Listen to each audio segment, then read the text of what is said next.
In room 613-247 is an excited Roy Bunker.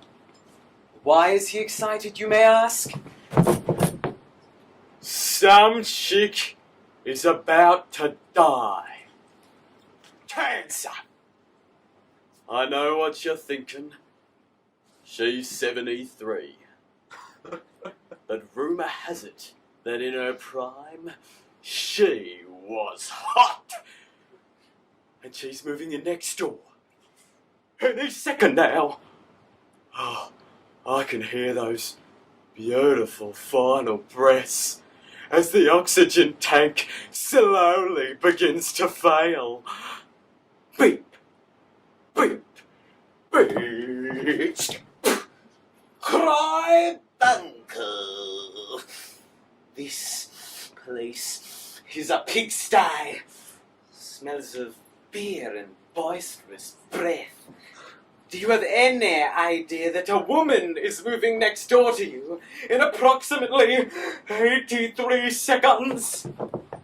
Calm down, mate. I'm aware that a chick's moving in. First time in 18 odd years, eh? Planned a whole tour of the place. From here to here. Oh, Lord help me. Actually, Lord help me. Get a message to God that we need a cleaner angel in room 613-247 now. Oh, Roy Bunker. What on earth happened to you? To think you were once a war veteran in Vietnam with a child, a beautiful wife. Ex-wife. Jenny was me ex, and don't mention the boy, yeah? You're too focused on the past, mate. The past is the past, the future is now.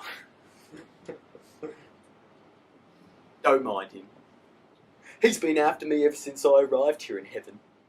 I think he thinks it's a sin for being sexy.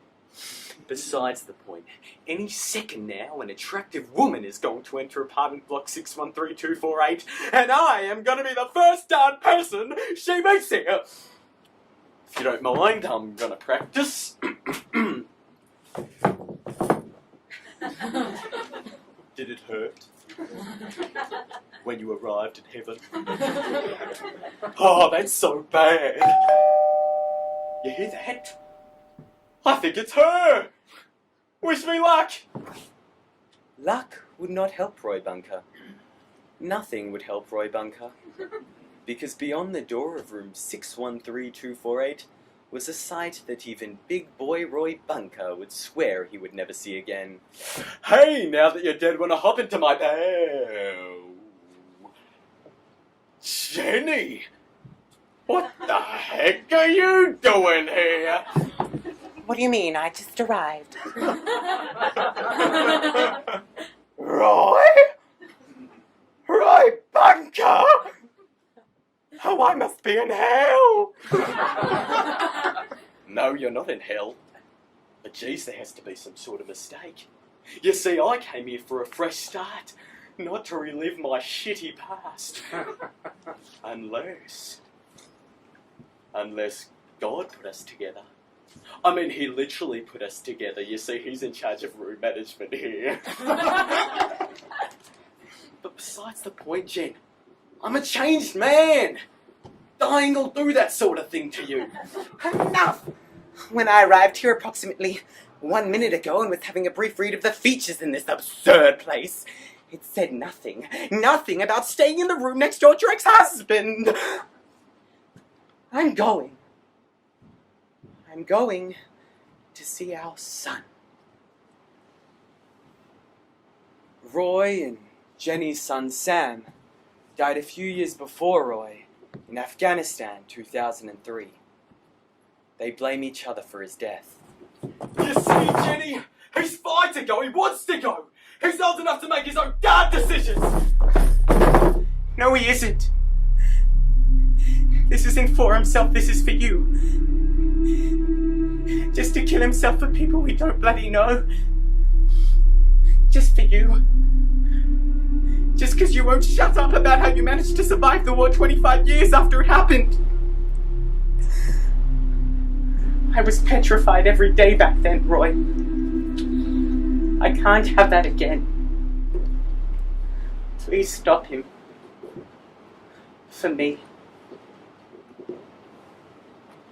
But it was too late for that. Sam was already on a plane for Afghanistan, where he would be killed a week later. Jenny Shutt had left Roy, who died 3 years later. Alone. Where is he, Roy?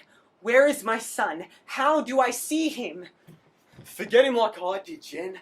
The past is the past, the future is now. Now, let's worry about us and God putting us together. Are you telling me you haven't visited him, Roy? You've had 15 bloody years here, and you haven't taken the time to knock on his door and say, "Sorry you're dead, son. It's all my fault." You're a bad man, Roy Bunker. You didn't come to church. You didn't listen to me. You ruined my life. You ended my son's life. Me? It's you. He loved you. He listened to you. He didn't listen to me. He did not give a shit whether I was in the war or not. And you want to know why I haven't visited him? I've tried. You're a smart woman, Jen. Work it out.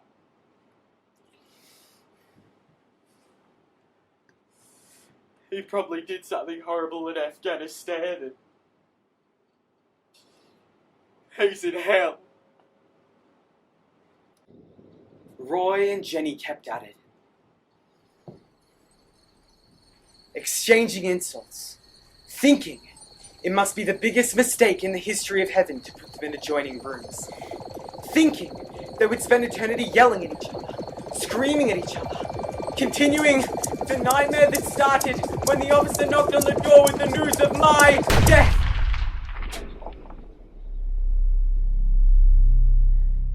Suddenly I was no longer the observer, no longer seeing things from afar. Finally, I was in the room with them. I could hear them bicker and scream, and I just had to say something, anything. It's good to see you. Dad. Mum. It's no one's fault. We're together now.